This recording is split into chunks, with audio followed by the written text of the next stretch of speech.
US President Donald Trump seems to have made a final decision to break with his NATO allies, or perhaps he's just completely confused by his own thoughts. Today, Trump publicly stated that the US NATO allies are cowards, and that Americans will long remember how the Europeans refused to join the war that Trump himself started without even consulting those same allies. And he also hinted that he might actually be ready to leave NATO.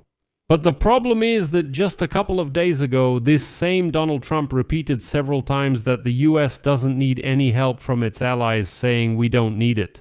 And just the day before, on the contrary, Trump was asking for this help, and literally yesterday he said that NATO allies, quote, are behaving well, much better than before. Today they're behaving badly again, and they're cowards. Meanwhile, Trump's increasingly chaotic statements suggest that the president has lost control over the war against Iran. After the explosive start of the conflict with the killing of Iran's supreme leader Ayatollah Ali Khamenei, Trump's team, might have hoped that things would get better in 3 weeks. Instead, the way out of the situation is still unclear, and Trump himself keeps contradicting his own statements. So, let's discuss this topic together now. My name is Alexei Pechi, friends. If you want to support our YouTube channel, I would be grateful for that. You can do this financially by donating through the links and details in the description of this video. It says there, support the Alexei Pechi channel.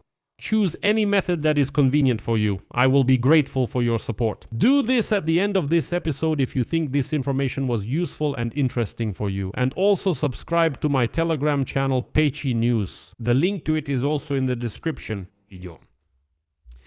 So, US President Donald Trump accused NATO allies of not wanting to ensure the security of shipping in the Strait of Hormuz. Its blockade has become a key factor in the rise of oil prices worldwide, and now a quote from Trump. The allies don't want to help open the Strait of Hormuz, a simple military maneuver that is the only reason for high oil prices. It's so easy for them, a small risk. Cowards, and we will remember this. Well, here we can finally clarify a very important point. Donald Trump is throwing around insults and demands at the allies so loudly now that, this is already crossing all reasonable boundaries. The fact is that not a single NATO ally was notified in advance about the start of the war by the US and Israel against Iran on February 28th. No one in Europe knew that Trump was going to start a war he would later try to drag Europe into. Is that how allies behave? Let me remind you, on the first day of the war, it became known that the Italian Minister of Defense was in Saudi Arabia. It would seem that Trump had good relations with the Italians. But even he didn't know that his NATO ally was about to launch an attack on that country, Iran. And accordingly, this Italian minister and several other high-ranking officials had to urgently leave Riyadh because Iran began retaliating by striking these Persian Gulf countries. That's not how allies act. Moreover, Trump really has problems. Amid criticism of Washington, Germany, the United Kingdom, France, Italy, the Netherlands, Japan, and Canada have announced their readiness to participate in ensuring safe passage through the Strait of Hormuz. They say, okay, we're ready. Trump calls them cowards and says he'll remember. But it's also important to note here that German Chancellor Friedrich Merz clarified that this is only possible if hostilities cease. French President Emmanuel Macron, after the EU summit in Brussels, emphasized that the priority remains upholding international law and de-escalation. It's important to understand here that I covered this in one of the previous episodes, and I'll repeat it very briefly again here. For Germany and France, there isn't any major damage from the fact that the Strait of Hormuz is closed, because neither Germany nor France receive such huge volumes of gas, oil, or anything else from the Persian Gulf countries. For example, Germany trades with the Persian Gulf countries and imports goods from there worth $5.7 billion a year. Well, within such a large economy, that's a small figure, but even these $5.7 billion, $5.7 billion is the amount Germany spends in the Middle East on yachts, boats, jewelry, and so on and so on. That's why the question arises when many commentators say, well, the Europeans are suffering from this themselves, why don't they help Trump? First of all, Trump didn't warn them about this. And secondly, are you sure this argument works, that the Europeans are really suffering from the blockade of the Strait of Hormuz? Italy is suffering. Yes, Italy is suffering. Belgium is suffering. Belgium is suffering. But not everyone else. But the main question here is, why is Trump criticizing NATO allies if just 2 days ago he said that the US doesn't need their help at all? Let me remind you, US President Donald Trump said 2 days ago that most NATO allies told Washington they are not going to take part in the war with Iran or ensure security in the Strait of Hormuz. But supposedly it was just a test when he asked for that help, and the US doesn't need such help, because they have already won this war. Trump then said that he was not surprised by this, since he always believed that NATO would not help the US. Next, I'll give a literal quote from Trump from 2 days ago. "We spend hundreds of billions of dollars a year to defend these countries, and they do nothing for us, especially when we need it. Thanks to our military successes in the Middle East, we no longer need or want help from NATO countries. In fact, we never really needed it. The United States doesn't need anyone's help."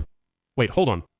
If help isn't needed, then why can't Trump calm down? Why does he insult the allies? He says, "You're cowards. I will remember this," he says. "We will always remember this." Remember what? You yourself said 2 days ago that you don't need help. You said yourself, "We never needed this help anyway." But the thing is, Trump really does need help. But he can't admit it. There's a suspicion that Trump has lost control over this war, because while the United States and Israel have undoubtedly inflicted massive damage on Tehran's military-industrial complex and its repressive machine, Iran has seized the initiative by expanding the scope of the war. The closure of the Strait of Hormuz, a vital oil pipeline, threatens to paralyze the global economy. Americans are already suffering, as the average price of gasoline is approaching $4 per gallon. That's a lot, and the situation could get worse. Regional oil and gas facilities in the Persian Gulf are under constant attack. On Thursday, Trump insisted that he didn't know about Israel's plans to attack Iran's South Pars gas field, but that's a lie. Trump knew and even approved this attack, and after that, Trump called on Israel not to bomb Iran's gas facilities, and here's the problem. Trump wanted to be the good guy, but this episode only heightened the concerns of MAGA movement representatives. Regarding the fact that it is Israel waging the war, not the United States of America. Remember, MAGA is now spreading this theory that it's Netanyahu who is waging the war, that he convinced Trump to get involved, tricked him, and so on. So, when Trump says, "I didn't know that Israel was bombing South Pars," he confirms this thesis. He's saying, "Yes, I'm not in control of the situation." The countries of the Persian Gulf are under constant threat because of the war started by their ally, the US, which they actually didn't want. Meanwhile, Trump is outraged that he can't just order the Europeans to send ships to open the Strait of Hormuz. And the Europeans respond to Trump with his own words, "This is not our war, we didn't start it." Moreover, the Trump administration still hasn't presented any plan regarding what Trump means when he says the war will end soon. What does he mean by that? Defense Secretary Pete Hegseth said on Thursday that there are no specific deadlines for ending the war anymore. Although Trump previously mentioned a 4-week deadline and said we are ahead of schedule, later he even stated that the US had already won. But in the end, the Pentagon is asking Congress to allocate $200 billion to fund this war. But this doesn't seem like victory, nor does it seem like it will end soon. Moreover, the US is now deploying soldiers to the Middle East. But Trump claims any ground operation is impossible. At the same time, Trump says, quote, "We have destroyed almost everything that can be destroyed." And Pete Hegseth says that it's too early to say whether the war is going according to plan or not. And it's worth saying here that Iran's ability to threaten its region has significantly decreased compared to what it was before, 100%.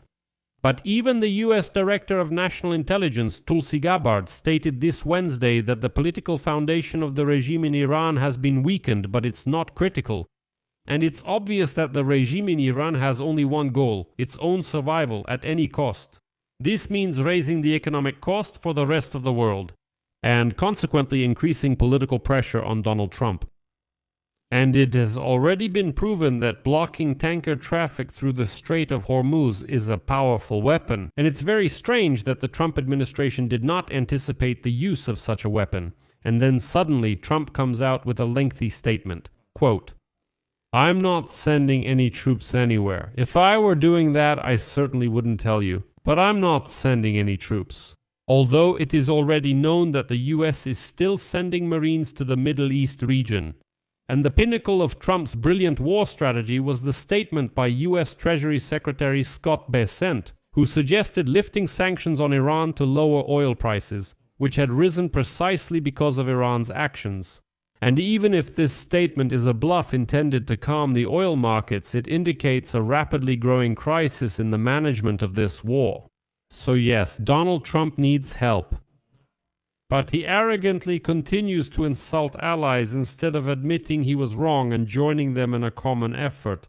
There's no need to attack allies. Why do you keep doing this? But I'll leave it at that. Be sure to write your opinions and conclusions in the comments under this episode. Please subscribe to the channel. Maybe you want to become a member of this YouTube channel. You can do that right where you subscribe.